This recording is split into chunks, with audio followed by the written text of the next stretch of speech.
Today, we'll be riding on the most luxurious train in Canada. In fact, it might even be the most luxurious train in all of North America, the Rocky Mountaineer.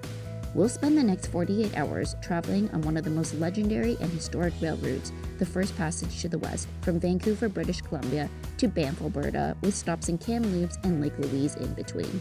I'll show you the luxury train, breathtaking views, 5-star dining, where you sleep, and whether or not it's worth it to pay thousands of dollars to upgrade from the base Silver Leaf service to their luxury Gold Leaf service.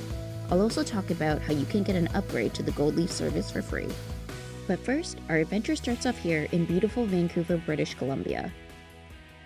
Good morning. So we are just outside here, a local Vancouver hotel where we were told to port bright and early, where the motor coach will come and take us over to the Rocky Mountaineer train station. Onto the motor coach, it's a short 5 to 10 minute bus ride over to the Rocky Mountaineer train station in Vancouver. All right, so we are right outside the train station right now. Rocky Mountaineer has their very own train station here in Vancouver, and they have a little welcome ceremony here. There's coffee, tea, merchandise. It's going to be a really, really great trip.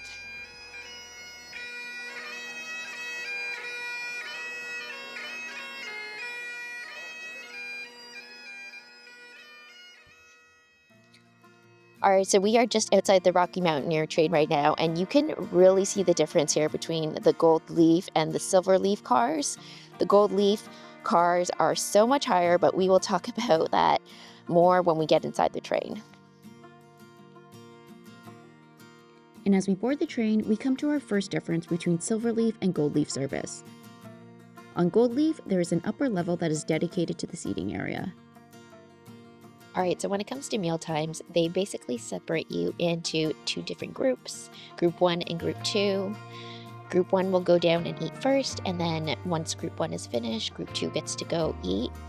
And then on the second day, they reverse it, so the Group 2 will eat first, and then Group 1 will eat afterwards. That way, it's fair for everyone. But honestly, the views here are so incredible that it's not so bad of a wait when you're up here waiting for your mealtime. And immediately after boarding, it's now time for us to have some breakfast. Since we're in Group 1 today, we head down for breakfast to the dining room. And this is the second major difference between Silver Leaf and Gold Leaf service. Gold Leaf has a dedicated dining level for meals, whereas in Silver Leaf, meals are served at your seat. The dining room is mostly made up of 4-seater tables, so you'll share a table with 2 other people if you're traveling as a pair like we are. As an introvert, I get immediate anxiety, but luckily everyone we dined with was really, really friendly. As part of Gold Leaf service, you do get more elevated culinary choices compared to Silver Leaf. First, they start us off with some fresh baked croissants. I go for the Instagrammer favorite, a salmon lox avocado toast, while my partner gets the BC farmer sausage and roasted red pepper skillet. Both were delicious, but my favorite part of the meal was seeing the Rocky Mountaineer staff and locals at Vancouver Station sending our train off from the window. And with breakfast complete, let's get back upstairs. So now I thought would be a good time to do a seat tour. The seats are absolutely stunning and they are so comfortable. They are made of this really, really buttery, rich leather. Not only that, they have lumbar support, which can be adjusted through the handrest controls. And if that wasn't enough, the seats are even heated. There are 3 different heat levels that you could adjust it to if you are feeling a little bit chilly, which you can definitely get sometimes with the aircon, even though it is summer right now for us.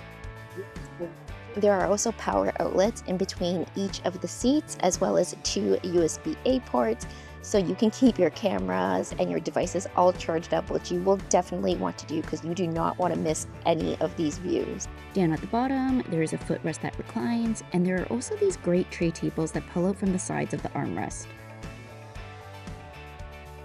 One of the things that's also really nice about this train, which some people might disagree with, is that there is actually no Wi-Fi on here, and there are definitely a lot of spots where you have no connection whatsoever, which I personally think is an amazing thing because you can really sit back, enjoy yourself, be present, and take in everything that this area has to offer. And of course, the best thing about the train is the custom 360-degree glass view dome so you can take in all the sights. The 360 dome view is only available in Gold Leaf service. In Silverleaf, there are oversized windows which are nice, but they don't wrap around the entire ceiling like they do in Goldleaf. Lastly, in the seat pocket, they provide some interesting reading materials. Alright, so one of the really nice things here that they've provided is Rocky Mountaineer has their own little newspaper here, and inside it has all the information of the different sites that we're going to see, as well as the history. There is also this Rocky Mountaineer merch kind of pamphlet here where you can order merchandise that is exclusive to the Rocky Mountaineer that you can only get when you are actually on the train. They do not sell it anywhere else. You have to be taking the train to get this stuff. You order it and then it arrives the next day on the second day of your trip. I will show you guys tomorrow when it arrives what I got. Our morning is spent with views of the lush greenery of Fraser Valley, the rushing waters of Fraser Canyon, and Hell's Gate. And as we enjoy the sights of British Columbia on day one, the crew stops by with some drinks and snacks. Here's the cocktail menu. In Goldleaf service, you do get premium beverages and alcohol, which is all included as part of the cost. I opt for some sparkling wine, while my boyfriend gets a Caesar. For snacks, they have both savory and sweet options of mixed nuts, crackers, and chocolates. After passing through the river canyons and coast and Cascade Mountains, it's now time for some lunch. Here are our lunch options for today. The lunch menu does change on day 2. We get started with some wine, as well as some garlic sea salt focaccia bread that's served with bacon onion jam and garlic aioli. As we enjoy some views and conversation with our seatmates, I decide to get the rare seared BC albacore tuna. It's served with some green beans, roasted beets, greens, olive tomato tapenade, and a truffle aioli. It's fresh and delicious. My boyfriend gets the Alberta striploin steak, cooked medium rare. If you've never had Alberta steak before, it's a must try, as Alberta is famous for their beef. Fun fact, but there are actually more cows in Alberta than there are people. Depending on how social you are, that may or may not be a good thing. Let me know what you prefer, cows or people. It's now time for dessert. I go for the lemon lavender posset, which is basically a smooth chilled pudding, and it's super tasty. My boyfriend gets the chocolate torte, and it's rich and decadent, and definitely for the true chocolate lovers only. Now that lunch is done, let's check out more of the train. So I thought I'd show you guys the washrooms here on board. There are 2 washrooms available here in Goldleaf service, and they have pretty much everything that you need, just a toilet, a sink. There are also 2 coat hooks so you can hang up things like your purse or perhaps a jacket if you need to. But they are absolutely spotless in here, and they have everything you need. There's no shower or anything like that since this is not a sleeper train, so it's quite nice in here actually. I should also mention that the washrooms are accessible, and there are also elevators on the train for those that need mobility and accessibility. And back upstairs, there's also a bar area located behind the seats where the staff can whip up drinks and snacks. And let me tell you, the staff are incredibly proactive with offering snacks and drinks throughout the entire journey, so you'll never go thirsty or hungry. The rest of the afternoon is spent following the Thompson River and the various canyons before making our way into Kamloops. We end day 1 with a tour around Kamloops lakes and the arid desert-like landscapes. Alright, so one of the things about Rocky Mountaineer is that they don't own these tracks. They're actually owned by Canadian Pacific Railway, and as such, the tracks are also shared with other trains. So right now we are stopped because we have to wait for a freight train to go by. Because Rocky Mountaineer is a sightseeing train, the other trains do get priority over us, but it's not something that I mind too much because these views are pretty great. This is an amazing place to be stopped and waiting at.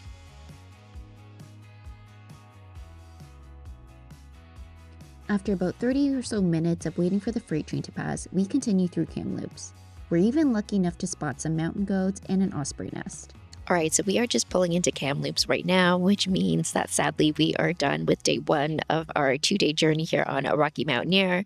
We are closing out day 1 with some beautiful views of Kamloops Lake, as well as Mars Canyon, where they apparently shot X-Files because, you know, the canyon here, obviously by the name, has a Mars-like look to it. But once we get into Kamloops, we will be staying at a hotel for the evening since Rocky Mountaineer is not a sleeper train. So Rocky Mountaineer partners with some local hotels. As a passenger, you do get kind of randomly assigned one of these hotels for the evening. So we will be going to our room and then spending the evening in Kamloops, hopefully. And as we pull into the Rocky Mountaineer train station in Kamloops, it's a short 15-minute motor coach ride to our hotel for the evening. So we are here in our hotel for the evening. As you can see, it is a pretty standard hotel room, but it is clean and we have everything that we need here. We're just here for the evening to sleep. We do have to be downstairs tomorrow at 5:50 a.m. to catch the motor coach to get back to the train. So we think that we're just going to stay in and rest tonight so that we can be up bright and early tomorrow morning.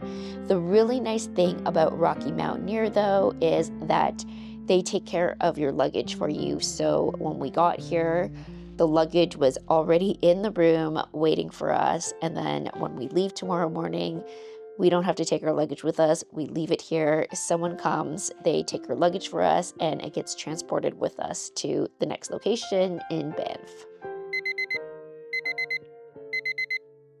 After a nice sleep, it's morning and it's time to head out back to the train for day number 2.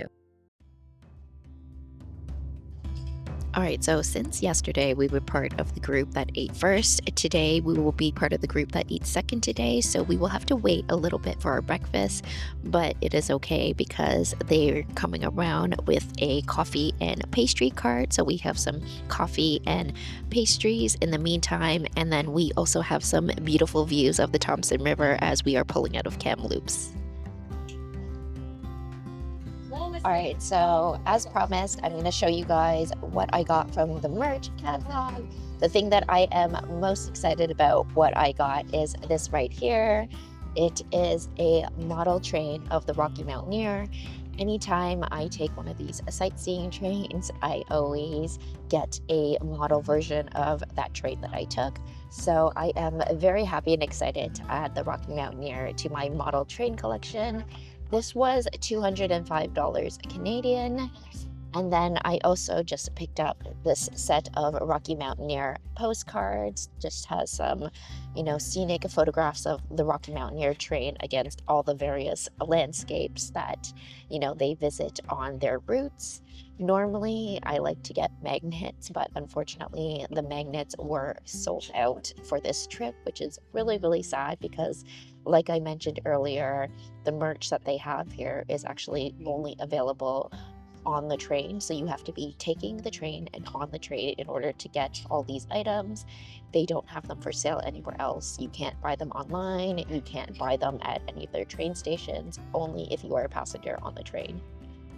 After a few more minutes, it's now our turn for breakfast. All right, so it is finally our turn for breakfast right now. So as we saw yesterday, normally you would be seated at a table of 4 with 2 other people, but there are two table seats at the front of the train, and the seats are just kind of randomly assigned ad hoc. And this morning we got assigned the private 2 table seater, so it's just the 2 of us at breakfast this morning. As for the breakfast menu, it is the same as it was yesterday, but I think I'm gonna do the eggs Benny because one of our seatmates got it yesterday and it looked so good, so I definitely want to try that this morning. They do change the menu for lunch though, so lunch will be a different menu today. What do you think you're gonna get for breakfast? Yeah, I think I'll get the classic eggs Benny flour. So we're both gonna get eggs Benny? Yeah. Okay. All right, because that's how good it looked. And as the eggs Benny arrives, it's served with Canadian back bacon on an English muffin with smoked paprika, hollandaise, hash browns, and some citrus dressed greens. All right, so that eggs Benny was absolutely amazing. As much as I enjoyed my avocado toast yesterday, the eggs Benny definitely blew that out of the water. It is definitely the thing that you should order for breakfast if you come on the Rocky Mountaineer. And the potatoes that it came with were cooked so perfectly as well. 100% get the eggs Benny with the potatoes. It's now time to check out the next best part of the train, the outdoor observation area. In Goldleaf, you have a much larger and exclusive outdoor observation area, whereas in Silverleaf, it's much smaller. You can even get some great views from here that are completely unobstructed by windows. I managed to spot a bald eagle as well. And yes, it's also a great place to take some fun selfie shots like these ones. And believe it or not, it's now time for lunch. We're back seated with some fellow passengers as well.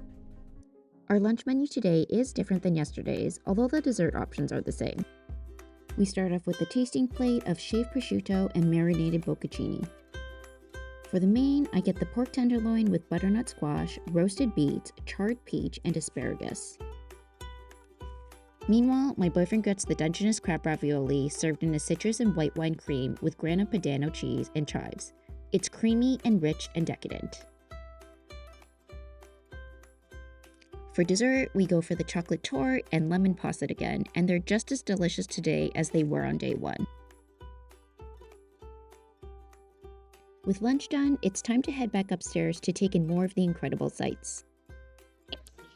All right, so we have just passed Kicking Horse River, which is definitely a highlight of this tour. And if you don't know the story, Kicking Horse River was named that because there was a man named Dr. James Hector whose horse fell into the river, and he went down to save his horse, and he did, which is great, but then the horse ended up kicking him after, so that's why it's called Kicking Horse River. But could you imagine how Dr. James Hector must feel?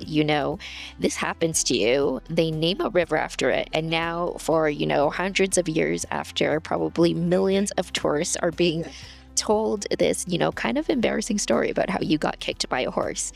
I am pretty sure that's not how he imagined going down in history. We passed through Craigellachie, where the last spike was placed for the Canadian Pacific Rail, Canada's first transcontinental railway that united East and West Canada and prevented it from falling into the hands of the United States. And as much as I love our American neighbors and friends, as a Canadian, I'm glad we were able to retain our own identity and country thanks to the Canadian Pacific Rail uniting East and West parts of Canada. All right, so I thought that the lunch service today was the last meal on this train, but it turns out there is one more. There is also going to be a dinner service, except it's a little bit different because it's not going to be served in the dining downstairs. It's going to be served at our seats. And as we pass through the spiral tunnels, dinner is served. It's pesto chicken with cornbread and a seasonal vegetable medley. It's absolutely delicious, and I have to say, I actually really enjoyed eating at our seats with the fabulous views from the 360 windows. As we make our way towards Banff and Lake Louise Station, let's talk about how much all this cost and how you can get a complimentary upgrade to Gold Leaf service like we did. So Silverleaf service is just under $5,600 Canadian for the two of us, whereas Gold Leaf service is just around $7,500 Canadian for two people. That's a difference of around $1,900 for the Gold Leaf service for two people.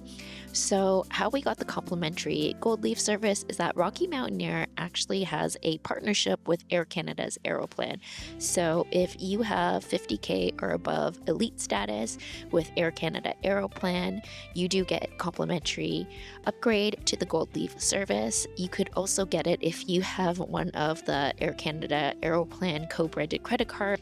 If you do not have elite status with Air Canada or you don't have one of these credit cards, I do know that Rocky Mountaineer occasionally runs promotions that I have seen on their website every now and then because I've been stalking their website for a while. So every now and then they will run promotions where they might give out complimentary Gold Leaf service on certain routes. Sometimes they give thousands of dollars off certain routes, so $1,000, $2,000 off. So if you ever see those promotions when it's about $2,000 off, that's pretty much the cost of what Gold Leaf service cost on this route. So definitely keep an eye out for that. Did I think that Gold Leaf service was worth it? Absolutely. Even though we were lucky and we were able to take advantage of the Aeroplan, partnership and get it complimentary, I do think it is worth the extra cost. I think that the 360 panoramic viewing dome in the car alone is worth it, especially when you're on the Rocky Mountaineer, which is definitely about the journey. And there's no better way to see the journey and all these gorgeous sights than with the 360 dome. Of course, you do get, the kind of more premium food and beverage offerings. You get, the separate dining car, the larger viewing deck, which are all obviously amazing as well. But that dome alone, that's pretty much the reason why you come on this train. And as we approach the station in Banff, the staff bids us a heartfelt goodbye. But from the bottom of all of our hearts, reports. Thank you so much for coming on board. We feel like we got on the train yesterday. They even give each of us a card that has been signed by all of the crew members as a memento for our trip.